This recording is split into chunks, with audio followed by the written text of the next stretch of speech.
Hey peeps, how's it going? So I managed to get out. It hasn't snowed, which is great. I tell you, it's absolutely freezing. And you know what? It's been quite a while since I've been out on this on the ride, man. It's good though. Hopefully you can hear me. My AirPods are connected to a different phone, even though they're in my ears, so they're not literally not taking up my voice. So it's just going to be the phone mic. It's going up this steep section, so just want to give you an update when I'm riding. Haven't tried this before, so I'm going to concentrate ahead. That's the main thing really. Luckily, again, being in South Birmingham, it's wow, this is quite a hard section. There's quite a few kind of non-traffic routes. So the one I'm taking today, right, maneuver. We're okay. So the one I'm taking today is the canal route. This is the Worcester Birmingham Canal that I'm taking. It's just a towpath. It's really nice. So usually on my rides, I'll go down to Licky Hills, which is around a 45-minute to length to a 50-minute cycle ride, but I'm not going to do that today. I'm only going to go probably going to ride out 25 to 30 minutes, so it's going to be an hour round trip. I don't want to go too far today, plus it's bloody cold. It is freezing. So when you're running, so in this temperature you can run and you can get warm quite quickly, which is quite good. So really, to be honest, as long as it's not too icy and the snow doesn't... Hiya! Thank you, coming through. Cheers. So as long as it's not too icy on the roads, I mean on the footpath, and there's not too much snow, then you can pretty much run in almost any UK temperature. But with cycling though, when the temperature drops, it's hard to stay warm, I tell you, because especially when you're on kind of UK roads, right, where they're not closed off, because it's stop and start, and it takes a lot longer to get warmer on a bike. Well, I'm going careful here because this is a brick section that you can't see, and it's slippery. So here we go. Right, uphill section.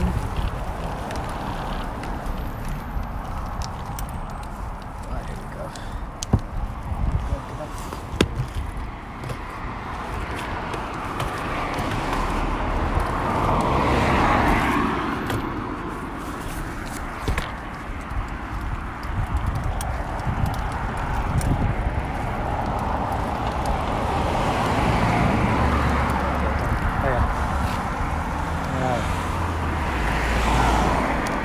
Yeah, so I'm not going down the usual route, Licky Hills, because I know that it's quite cold, and up there there might not be, well, there's traffic, but it's quite shaded when you go up the hill. So going up, it's going to be probably impossible to get up there, because it's just going to be so slippery. You get no traction on the bike and you start slipping. And on the way down, it's so steep on the way down, it's just suicide, so I'm not going to do that. Anyway, so this is a lovely canal route. What I might do is I'm going to give it a go. I'm going to try flip my camera around so you can have a look. Stop here.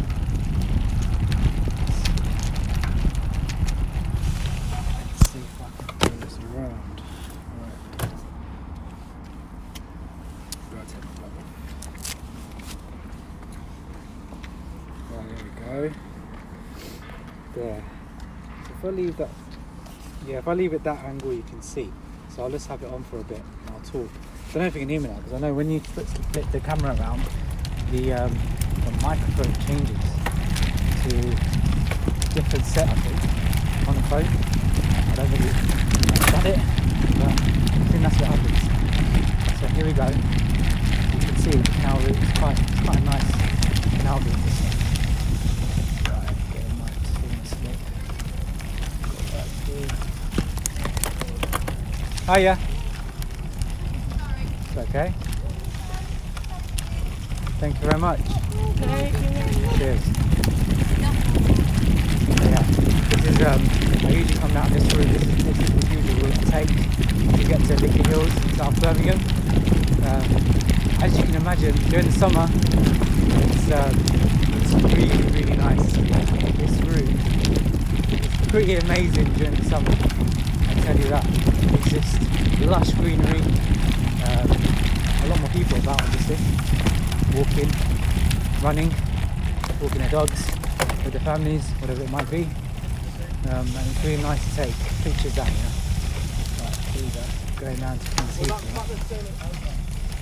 And here we go, a bit of an off-road section. Hiya.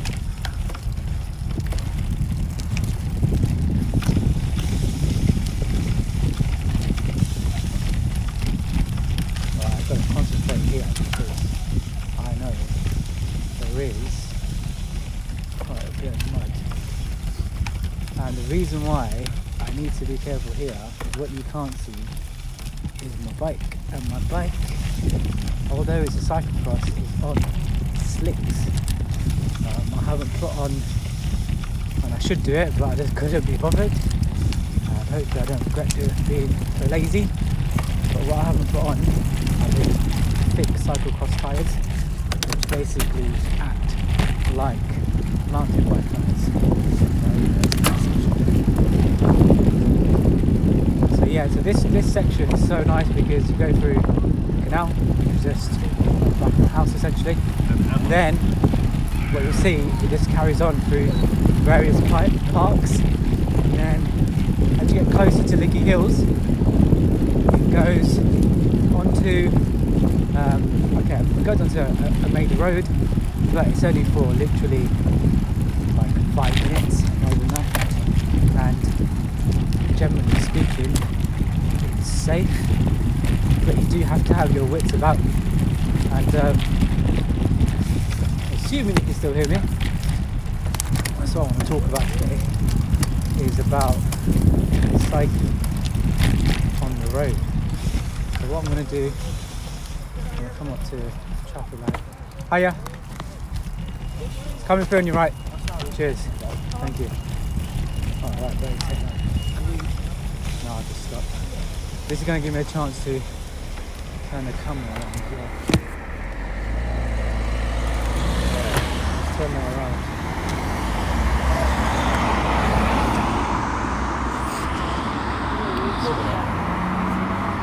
Right, it's where I'll put my traffic lights.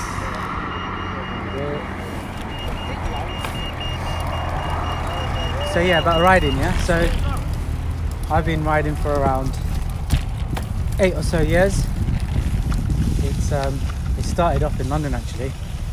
So as anyone knows, and anyone that's ridden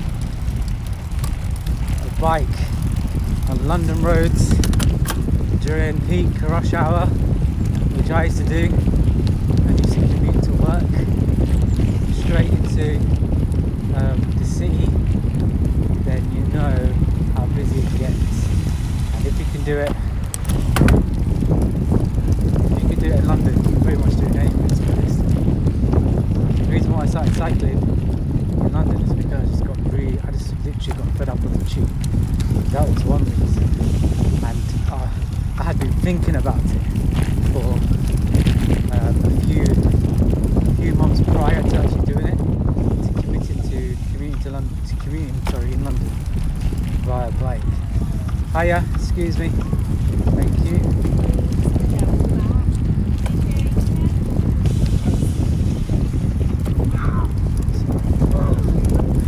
Yeah, so sorry, I got a bit distracted So yeah, it's I was thinking about it, and then what actually gave me that impetus to actually just take that decision, take that step, and start riding in London. Whereas there's a bit of peer pressure. The peer pressure came from a group of my ex-work colleagues who were taking part in the London to Brighton bike ride at the time. So they were, well, it's quite loud, the bus turning. Just let those cars go. Just waiting to cross. So they were taking part in the London to Brighton bike ride. They just needed a couple of more people basically to join them, and they came to me eventually. They knew that I hadn't cycled for 15 years prior because I basically told them. When they did ask me when they first were going around, so who can cycle and who wants to join, and I said, you know, the usual stuff, oh I'd love to, but it's been 15 years since I cycled, and you know, it's not going to happen basically. And then what happened is, my manager at the time, right, they managed to convince him, right, so they convinced him to take part in this, what I thought at the time, insane cycling road trip. I'd never taken part in sporting before then. And I was thinking, who puts their body through this torture?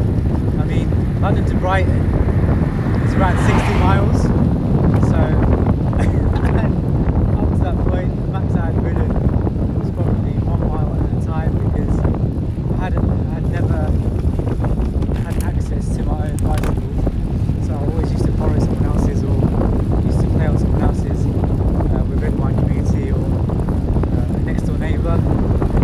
So that's all I had access to. And actually, this takes me back now to when I first learned how to ride a bike. So I just try and shortcut that story. Basically, where I used to live in North London, in a family home, there was a derelict petrol station, literally empty. It was shut for years, and it was essentially a playground for kids. That's what it became anyway, and that's where I learned how to ride my bike. And it wasn't my bike, it was my next door neighbour's. And literally, I remember it like yesterday. He was riding around, and we'd meet up over there just to play games and stuff. And I just literally answered the question, how do you ride a bike? I want to learn. Can I borrow your bike? And that's what I did. He gave it. He said yeah. He's a quite kind kid at the time. And yeah, he said yeah, go and take it. So I took his bike, and literally that day on my own, and I can't remember my age then. I was probably around, I feel like I was 6, probably 7 at the time, and I literally just went round. I can't remember exactly now. I just remember that conversation I had with him, and then everything went into a blur until I was literally, the first time I was able to balance on my own. But I think what was happening was he was helping me. I mean, he was the same age as me, so it was like 2 6 7-year-olds trying to help each other. I don't know how that worked, but he managed to do it. And he basically, I think, helped me stabilise first. Literally, like, you know, like a dad would, or a mother would, with their child, hold their saddle first behind them, and then go. I think he kind of did something like that. And then miraculously, I don't know how, in one day I managed to just do it. Just so determined. I guess, you know, when you don't have the resources right, you need to be efficient. So I think my mind just became efficient. I had to focus on the task, knowing that, well, I'm not going to have another chance maybe. I don't know if I will. So I did it. Someone else's bike, I managed to learn and ride. And then sporadically I'd go to someone's house, and maybe like a family friend's house, that is, not some random person, but a family friend's house, and then they'd own a bike, and I'd ride that basically. And fast forward to this conversation around 8-9 years ago, Hiya. So muddy here. Cheers. Thank you. So fast forward to that conversation around 8 or 9 years ago, where my manager at the time was trying to convince me to join him on this, what I thought was just idiotic 60-mile bike ride from London to Brighton. I thought, this is ridiculous. But then he explained, I mean, don't get me wrong, it was London to Brighton, British Heart Foundation, charity bike ride, so you know it was for charity. So I thought that was good. But I'm like, you know, why I need to donate and not do it. Basically, I was like willing to donate and not do the actual ride itself. But then he managed to convince me, saying, look, if I can do it, you can do it. Bit of teasing going on as well.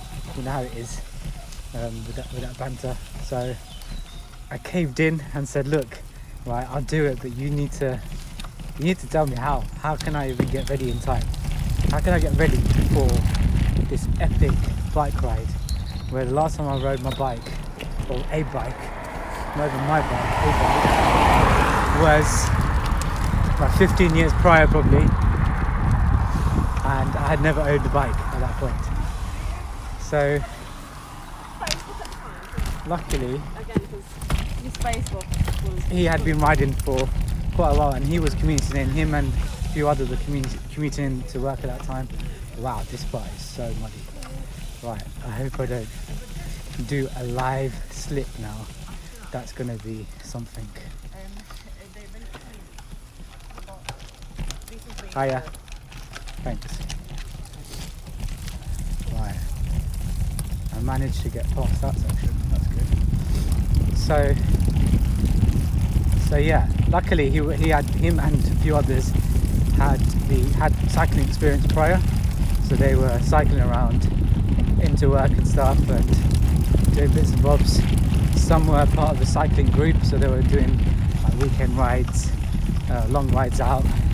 So they knew a bit. So I called upon them, basically their knowledge, and said, look, you guys need to help me out here. What do I need to do? So they explained the steps. So the first thing is, obviously, if you don't have a bike, get a bike. And because I had never owned a bike before, and I didn't know how I was going to actually do after the ride. I don't know if I was going to continue riding or whether it was just going to be a one-off. I had no idea what I was going to do.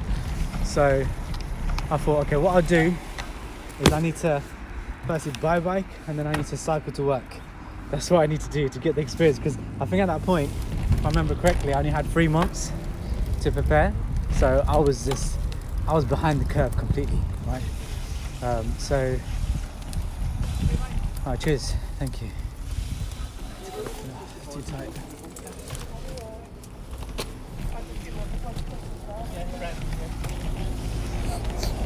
Oh, freezing. So yeah, they explained in terms of buying and purchasing a bike, there's no point getting a new one, because I don't know if I'm going to continue cycling or not. Even though I'll be cycling to work, you know, for 3 months, there's no point getting like a super expensive brand new road bike, whatever.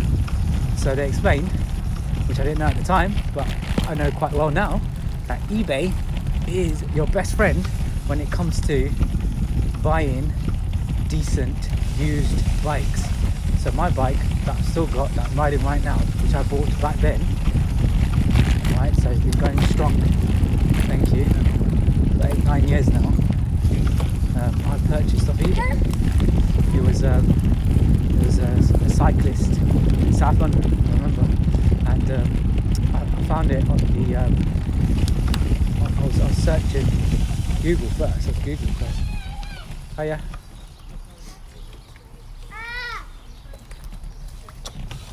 Thank you. Mommy. Hiya. It's going to come past on your right. Sorry. Cheers, thank you. Thank you very much. So I googled this name because I didn't understand bikes then. I didn't know there was different brands. I didn't understand the different brands and stuff. The only brand I knew was the one that my manager at the time, what his bike was just Specialized. So I literally just googled Specialized on the screen. Google Specialized to see what turns up. So at first it was like £1,000 a bike, £1,000 here, £2,000 there. I'm like, okay, I'm walking out that much. And then I went on to eBay. I'm like, okay, you know what? Let me just go to eBay. They said go to eBay, so let's do that. So I went to eBay and I managed to find tons, I mean reams. I just did not realise there was this market out there of used bikes and so many. There was just so much. I was like, help, I don't have a clue what I'm doing here. So basically I just went through, read all the kind of descriptions, and then I think I spent like 3-4 nights solid evenings going through the listings on eBay and cross-referencing to like reviews. Bike Rate, by the way, if you don't know, Bike Rate is quite good for reviews and stuff. It's got like a history, so obviously if you're on eBay, it's unlikely you're going to have the latest bike, but they've got like, you know, tons of reviews going back many years, so you probably find your bike that you're looking at on there. So yeah, I managed to cross-reference this bike, Specialized Tricross, which is Specialized branding for cyclocross basically. Read the review and it was glowing, it was amazing. It was like, you know what, this is great for any type of bike, cyclist. It doesn't matter what experience you have. It's ideal for commuting as well. So I'm like, okay. And basically it looks like a road bike, but it's got I don't want to get too technical now, but it allows you essentially braking arrangements. So that enables you to have different types of tyres. So I mentioned that I can get thick tyres on here if I want to, but I just couldn't be bothered today. So yeah, so I managed to find this one. I checked out the Google listing and it looked fine. Whoa, it's so cold. I didn't even realise my nose is running so much. Anyway guys, I'm gonna cycle a bit more. I've rambled on so much. I'll tell you the rest of the story another time. I've kind of lost myself in it, to be honest, but I think I'm gonna bookmark it. I know where I am, so I'm at the point where I'm about to purchase my first bike, and it's my only bike really. It's the only one I've had, and I've had it for 8-9 years. But anyway guys, peace out and keep moving. I'll speak to you later. Bye.